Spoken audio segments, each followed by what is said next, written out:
The following is a presentation of the Force Center podcast feed.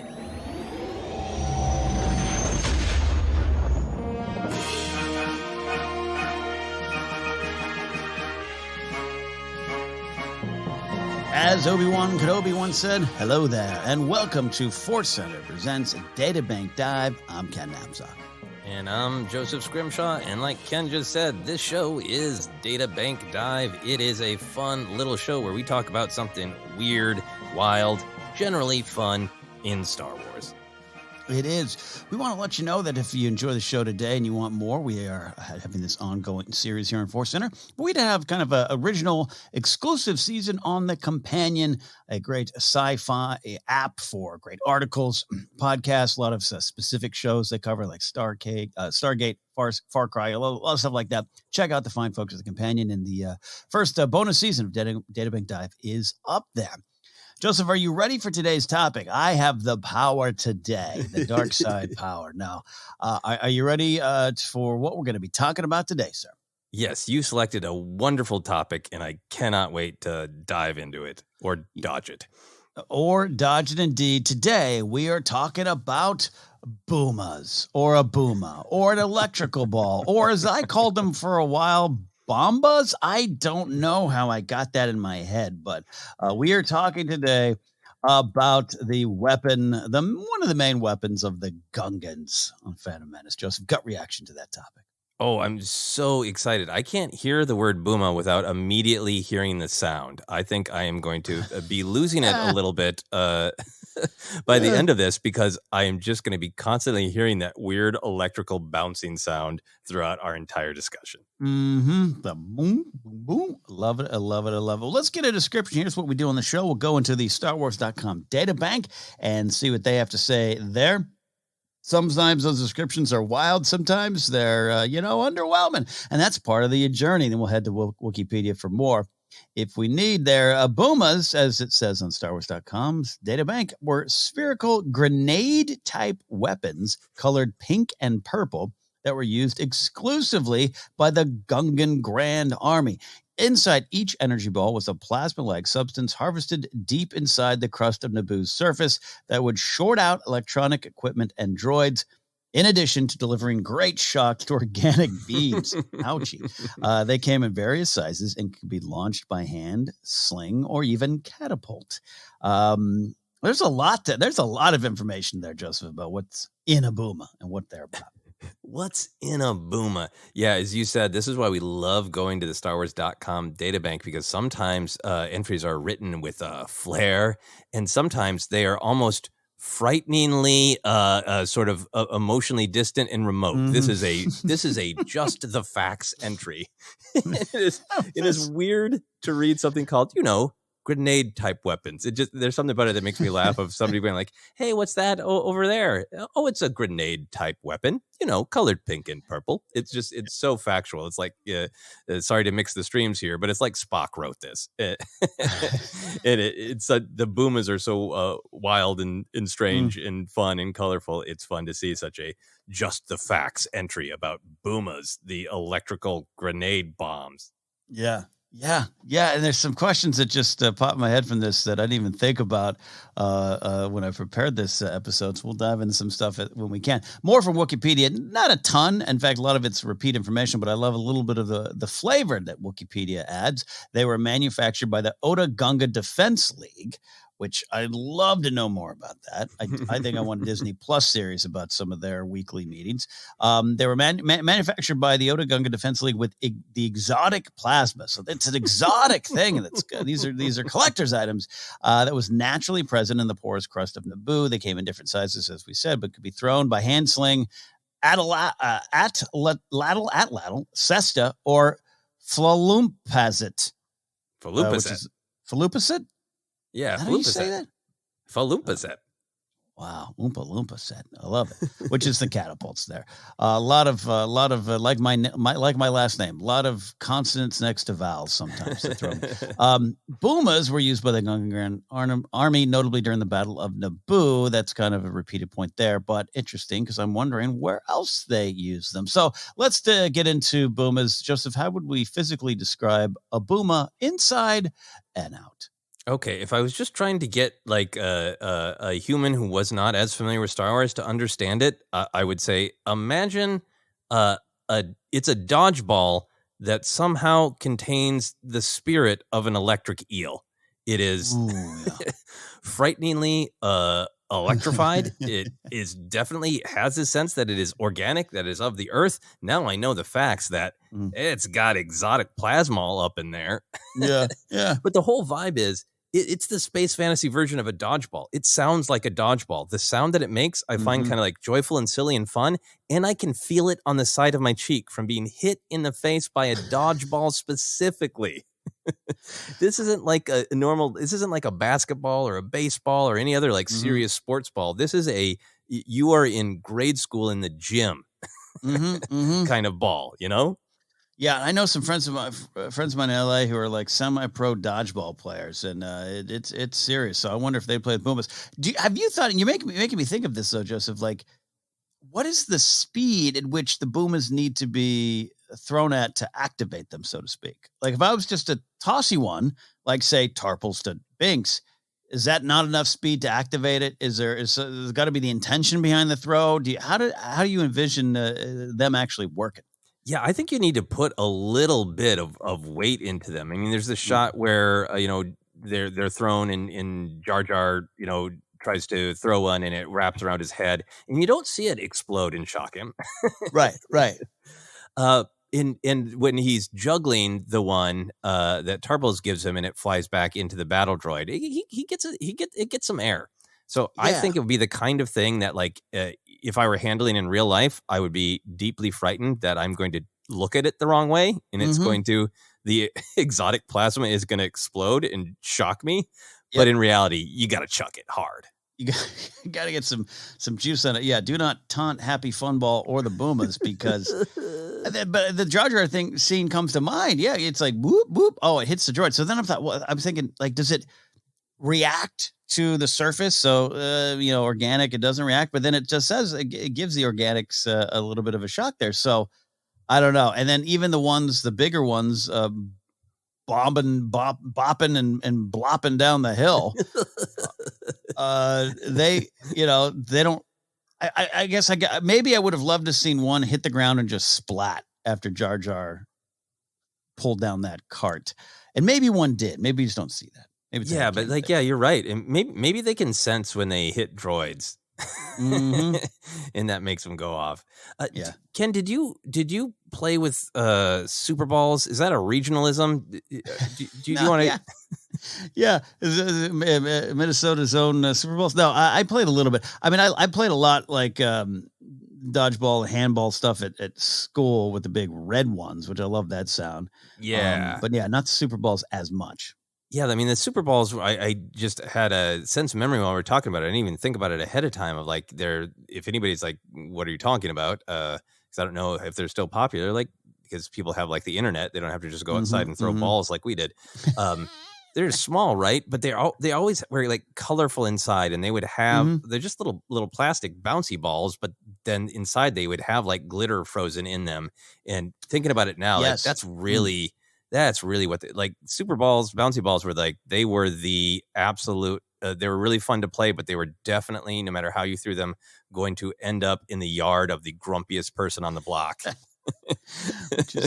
Just now me. Yeah, now it's turning into a Databank Dive on Super Balls. Super Balls were also used a lot in baseball in the 1970s to illegally alter bats. You drill the top of the bat out and you put about 6 Super Balls in there and reseal the top. This is Major League players. Some of them would get in trouble when the bats would break and Super Balls would go flying out. So imagine those are Boomas. Yeah. Hitting the shortstop. Yeah. The other thing I want to be sure to say about their physical appearance is the official StarWars.com databank. Look, I don't want to be challenging the official website, but it says colored pink and purple. They're blue, right? With other colors inside them, but they're primarily blue. Have I lost my mind? This is the Booma pink and purple or blue internet meme fight of they're blue in my head, and yet you're more trained in the arts. In the art of arts, so you might know color wheels better than me, but they're blue. In fact, I think at one point, I'm talking probably late into my life, I'd refer to them as blue balls, which is not what you want to be saying when you're talking about Star Wars. But I just thought that's what like Tarples was saying. Like, you know, I just thought that's what he was saying. Jar Jar, use your blue balls. I don't have one. Yeah. Yes. Force Center After Dark. And I think at one point, like it was like an embarrassing point in my life where someone was like, you know, that's like Boomas, right? I was like, I've never looked that up. I looked it up. You know, it is the comedy journey that I think maybe people go on. Maybe you'll relate to this, Ken. Maybe I'm unique of like when you're young and hungry, trying to get laughs, you want to go for the jugular and get a laugh, right? And like blue balls, great. Right. That can get a laugh. And then you get a little bit older and you don't want to go for the low hanging blue balls, literally. Yeah. So like there's this big part of me that's just like, I don't want to make blue balls jokes. Yes. I've been there. It's easy. It's funny. I'm trying to evolve. It's right there. They are literally giant blue balls. The Gungans throw their blue balls. I feel so conflicted about it because I don't want to sit here and make blue balls jokes. No, but that's what they are. But again, and that's what I thought Tarples was saying for a long time. And I'm you know, infamous for getting Star Wars quotes wrong in trivia battles. But it just you know, I don't watch the Battle of Naboo with subtitles on a lot, so I didn't see it, didn't live with that until I needed to, until it was pointed out to me. So there you go, quite a journey. What is the magic behind the Boomas here? What do they add to the legend of Star Wars, Joseph? I think for me, they're this great. They match Jar Jar and they match the Gungans in this tension, you know. And I know there are Star Wars fans who will never be big on Jar Jar, never be big on the Gungans. But if you dive into what they are, like the Gungan culture itself is like it's serious. Like Jar Jar's the weird outlier. We can laugh at Boss Nass spitting, but that's clearly like a part of their culture. That's how he makes pronouncements. Jar Jar is the slapstick. Jar Jar is the tragic clown. The rest of the Gungan culture is like, hey, no, look, we're organized. We have a grand army. We have a Gungan Defense League. We have mining technology.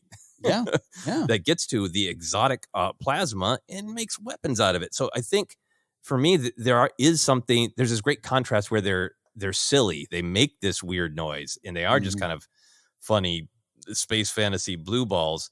But then if you kind of go into the story of them, they're this organic spherical weapon that is of the earth, that is of Gungan tradition, that nobody else uses because it's theirs. It's their culture. It's their technology. So to me, I'm fascinated by them because a part of me just wants to laugh at them. And a part of me is like, that's actually really great storytelling for who the Gungan people are. No, you're absolutely right. Especially knowing a little more of the information that they are a natural part of Naboo, and we talk about organic versus the mechanical in Star Wars, and here's this organic energy being used to defeat this mechanical army, or at least combat it. Like that's some powerful stuff, and we often say that because of Jar Jar getting the headlines, good, bad, or otherwise, and we're pro Jar Jar here. You're hiding a lot of you're not allowing yourself. If you stop there, you're not allowing yourself to go deeper into the Gungan culture. I do think it's fascinating. I think they are some of the more fascinating, one of the more fascinating cultures in Star Wars because of this. This energy, and when did they first determine, hey, these could be weapons? We need them, and they're part of what we do, and they're us. They're so of us, and we use them to defend us. That is powerful Star Wars storytelling. Yeah, no, absolutely. And then matches, we're talking about the Boomas, but they got the shields, both the individual handheld ones and the big one that's being projected. And it all kind of matches. I also love thinking of like is there a whole like Gungan mining culture that we haven't seen that just lives down in the crust? And then imagining Jar Jar getting down there and having some accidents that just murder thousands, right? You do not want Jar Jar down in the exotic plasma mining station. You do not. That might have been part of the reasons he might have been banished. And I would imagine Gungan miners, if they're going down for something like this, it would be kind of an honored position, a position of prestige and respect. Oh yeah, absolutely, absolutely. So going back to 1999 and the plains there, the grass fields there in Naboo, where this big battle happens, did you enjoy the presence of Boomas, or as I probably said, blue balls in the Phantom Menace then, and we're going to get your thoughts on them now. But let's go back to this, because you mentioned this is some people, might not love Jar Jar, might not ever love Jar Jar. We think there's a lot in the creation of Jar Jar that's important to so much of Star Wars and the technology of film and all that kind of good stuff. And we enjoy the character of Jar Jar. But this is some of the more challenging stuff in terms of bumbling and stumbling his way through the battle with these boomers. So did you have a reaction to them then because of all that? Yes, the boomers were with me on an emotional roller coaster because there are things I immediately liked about Booma and Booma technology. I liked the sound design, right? That was one of the things going into it. You know, growing up with the original trilogy, you knew Ben Burtt's name, and you knew like he's the guy who made Chewie talk, who made R2 talk, who made the lightsaber sound that we all make with our mouths. What new sounds is Ben Burt gonna make? And this was one of the ones that like, okay, that's cool. That's weird. It's, you know, it totally does sound like a dodgeball in the gym, but weird and spacey. So I love the sound. Yeah. And then I loved the shields, the individual ones. I thought those looked really cool. I loved the overall shield and like the image of the battle droids kind of forcing their way through it. You know, in 99, I am resistant to anything that I think is like too silly, and I want things to be like cool and badass. So like there are a couple things about the boomers I thought were cool and badass, and we're cutting back and forth from the amazing lightsaber fight. So there's a part of me that's like, oh yeah, no, I like those balls. I like those balls. And like, hey, but what happens with those blue balls? Mostly Jar Jar slapstick, which I was very grumpy about. Very grumpy. So I both liked the Boomas and I was grumpy. I was deeply Booma conflicted for many years. Booma conflicted. It's a great way to look at it. Yeah, because look, you hide behind some of those, I don't know, film criticism words, but I'm not attacking film critics. I think there's some wonderful folks who do it. I'm just saying, like, you can, you know, well, Jar Jar didn't choose. He didn't take the actions to win. He stumbled on it by accident. And you and I will argue that there's some great purpose in the comedy of Jar Jar, especially in the Clone Wars. But again, I saw that and wasn't happy with it, right? You know, like that's not no. But then when he pulls the cart down and they start falling down the hill, and here I am going, no, I reject this on all levels. But then one of them hits the tank. And it was so cool that it just immediately in the theater, I'm like, I don't know which way to go. I really liked that moment, but I think I'm supposed to hate it. And so that's why the presence of Boomas in the Phantom Menace alone is not a problem for me at all. Once I really pull back and look at them, they're so unique. They're so unique. They're so unique. And when you in that tension that happens so many times with Star Wars, where I think the truth is you watch Star Wars storytelling and it's silly and it's fun and it has a great kindness towards characters like Jar Jar, this message of everybody matters. But then there's also those times where you're like, but I want it to be cool. And the Boomas are just so in the middle of that the shots where they get launched into the battle droids, right? Like when the big ones hit and the battle droids shake and jitter, like that's cool. The recent Lego Skywalker Saga, that was my favorite level, is throwing the Boomas, right? Because you feel really powerful throwing the space dodgeballs. So glad you mentioned that. I'm bummed I forgot to put that in this rundown, because that's a great thing. Yes, the Skywalker Saga Lego game is very fun and you know, you can explore. That was my favorite level too, and I think it was for a lot of folks. Only because I think there was a part of me that wanted to live out the fantasy of being in that battle in Naboo and experiencing that and taking them out like bowling balls to bowling pins. It was real fun. And you talk about being Team Booma, that level, I was Team Booma all the way. Absolutely. I just want to spend hours throwing the big blue balls. Let's be honest. That's the truth. Let's do that there. And I know it's kind of in the description here. You can see what these Boomas mean to the Gungan culture. So I don't want to be disrespectful to the Gungans on there when I ask this question, but after the Battle of Naboo, that is a fight the Gungans are involved with on a global scale, an intergalactic scale, whatever you want to say. Holo Newsnet probably covered them. Why don't more fighting forces of the galaxy use Boomas? Why didn't they seek them out? Why didn't it become maybe an export business for the Gungans? And is the answer just because, hey, they're ours? But why didn't anyone else try to copy that? And this is a fun headcanon question, Joseph, more than anything.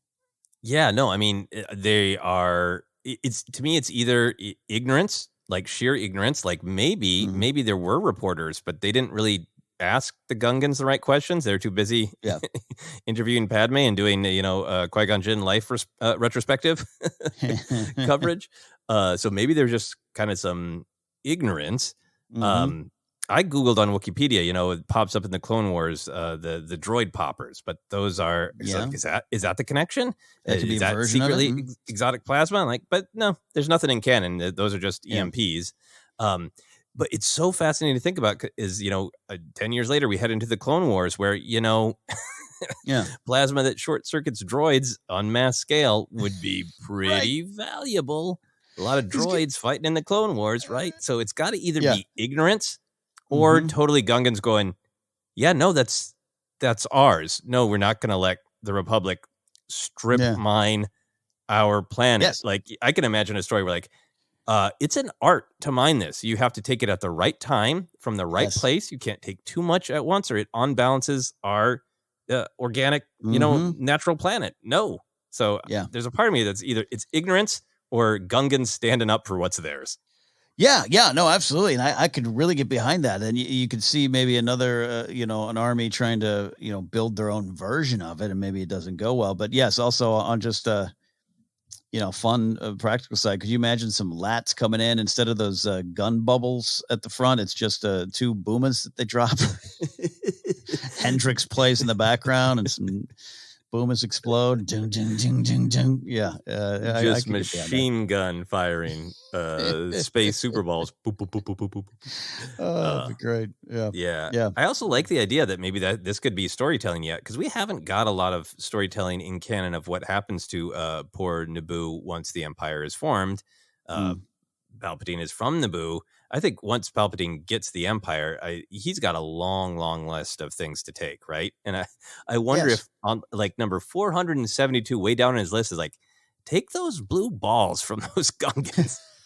Take them, figure it out. Yeah, no, and I love it, and I love it. Again, it is very much of the Gungan culture and connected to the land and the land that they're on, probably there first. So there's some bigger reasons behind it. But just wondering, if you're looking to copycat your way to success, that'd be something I'd want to try to steal. Absolutely. Normally in life, I'd say be careful about doing some good old fashioned appropriation there. But if you're trying to win a war, I could look across to your friends, and then you keep saying, like arrogance or ignorance. I could just kind of maybe looking down on the Gungans and their style of fighting. So I don't know. Bigger questions. Yeah, no. I want the heroes of the galaxy to back off and leave their boomas alone, unless they choose to share. But I like the idea of Palpatine saying, "Your exotic plasma is now mine." Love it there. But if there was another use for boomas in Star Wars, what would you want it to be? Let's say the war is over. This power, this source, this resource is there, and the Gungans decide, look, we want to do something different. They're not just weapons of defense. They're not just weapons. What else could you imagine the Gungans doing? Or what else, just looking at them and hearing them, what else do you think they can do? This is what popped into my head is this total what if at the Battle of Endor, right? Things are a little bit rough. Admiral Akbar's leading. And he's like, a Gungan fleet to the front. And the Gungan ship pulls up and just fires massive booma. Just the ship is basically a booma cannon. A booma the size of a Star Destroyer starts plowing into Star Destroyers, and they fall from the sky one after the other. Could you imagine Torrin Farr saying, "Stand by, booma control," and then just launching big ion cannon sized booma ball at a Star Destroyer? It's a ball. Yeah. It's off us catch it. What is that? I love that there. I would like to see them used as some sort of power source. If you could, if they take away the power of the droid, so to speak, could they be used in the other direction? And could they be sent to the galaxy post the Galactic Civil War to help areas affected by the war? And could that be part of what the Gungans decide to use their own resources for? Like, all right, much like we love the therapy Ewok concept introduced in the Aftermath series, and part of the Ewoks going, we're gonna go help because we were helped as well, but we're part of this fight and part of the Aftermath. So I would like that, like how to charge your cell phone, just plug it into a booma. Plug in your data pad. I love this idea that, you know what, maybe Boomas aren't just for fighting. Maybe they can build too. Maybe they can build. Misa thinks they can build. Some final questions and thoughts here. Look, if you stumbled onto one of these and you had a Booma in your possession, what would you do with it? Or what would you be tempted to do and have to pull yourself back from? The first thing I would do is become deeply paranoid about keeping it away from my computer. Smart. Right? Just look at how much of our life is technological. Like I imagine just walking into my relatively small apartment, holding a Booma and just being overcome with fear of like, am I going to drop this on the dishwasher? Yeah. On my backup drive.